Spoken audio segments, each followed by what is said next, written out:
Manajemen pemasaran untuk education and technologies. Saat ini kita akan melihat tentang pengertian manajemen pemasaran dulu. Manajemen pemasaran adalah tugas penting dan kreatif untuk memberikan kepuasan konsumen.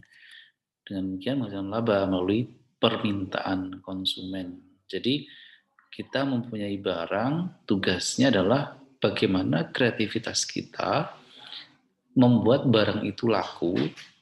Kalau laku kan jelas menghasilkan keuntungan atau laba. Karena kalau misalnya ada barang, meskipun barang itu dianggap diperlukan, tetapi kita tidak kreatif untuk menjualnya, berarti keuntungannya ya hanya sedikit. Atau mungkin orang datang, beli, kemudian ya tidak datang lagi karena tidak kreatif dalam penjualannya. Seperti contoh penjualan PS ya, PlayStation ya, dari dulu dia ada pesaingnya. Nah, maka meskipun dia dibutuhkan orang, meskipun orang sudah teringat bahwa PS itu bagus, kemudian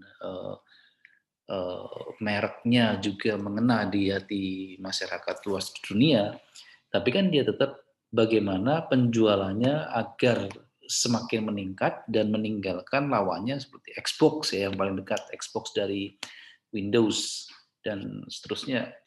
Seperti contoh juga sebelumnya ada Nintendo.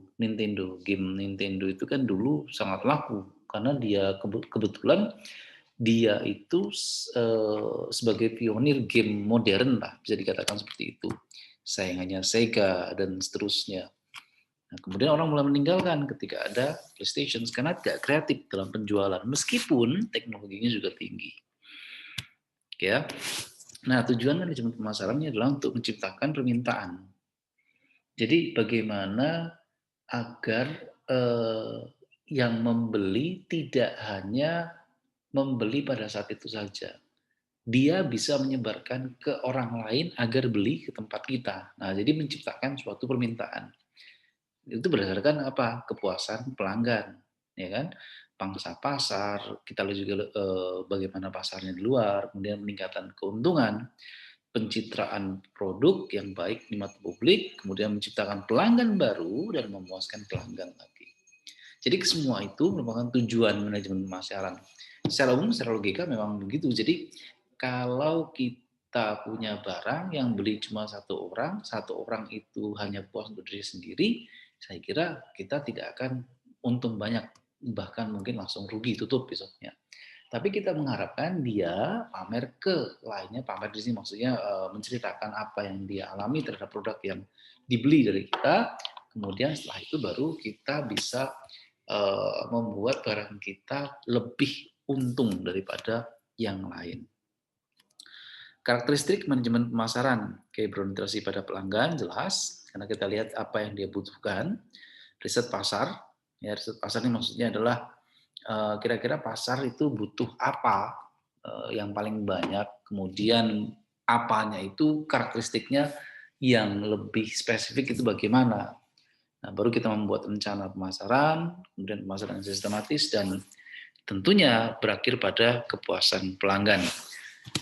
Di sini ada 6 konsep pemasaran modern, yaitu konsep produksi, konsep produk, konsep penjualan, konsep pemasaran, konsep konsumen, dan konsep hubungan sosial. Coba Anda lihat dulu di sini. Konsep produksi adalah tempat untuk memproduksi barang, produknya itu barang itu sendiri, ya. Kemudian bagaimana menjualnya, bagaimana pasarnya, ya pemasarannya bagaimana, marketingnya bagaimana, kemudian konsumennya bagaimana, kemudian hubungan antara penjual dengan pembeli itu bagaimana, hubungan antara penjual dengan penjual, hubungan antara pembeli dengan pembeli itu bagaimana. Kemudian untuk pengertian masing-masingnya ya di sini untuk konsep produksi.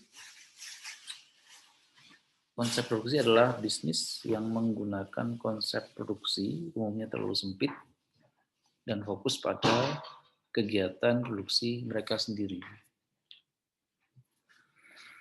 Menurut konsep ini, konsumen akan membeli produk yang telah diproduksi perusahaan dan sudah dijual ke pasar.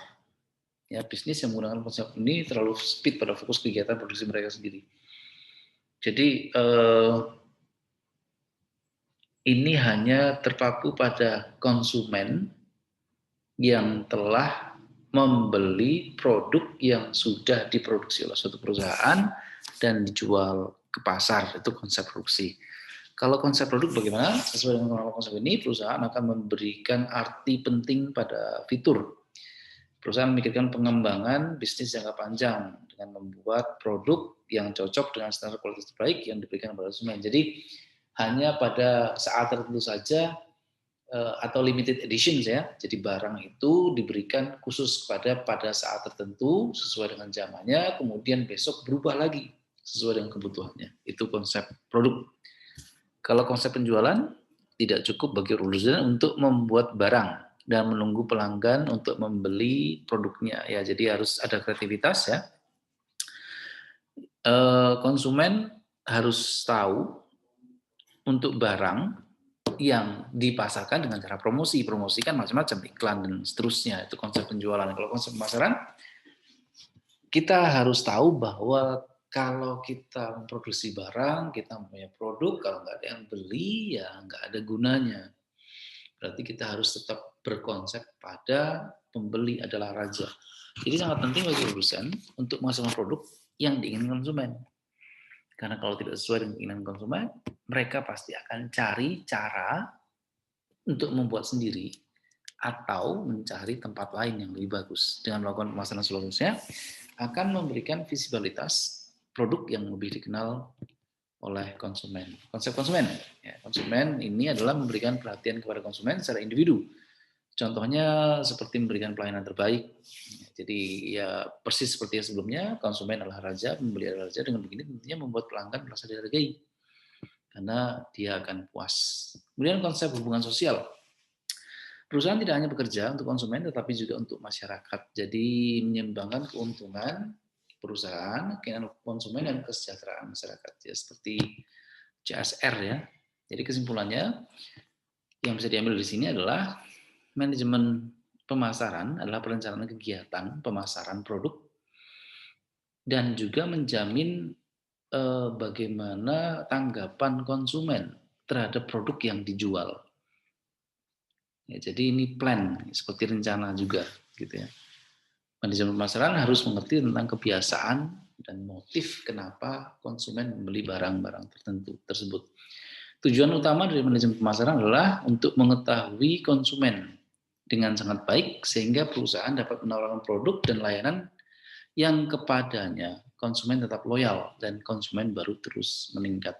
Tujuan utamanya agar barang itu tidak hanya dipakai oleh satu orang, tetapi menyebar words of mouth ya, dari mulut ke mulut ya. Jadi sehingga semuanya beli kita dan menghasilkan laba yang tinggi.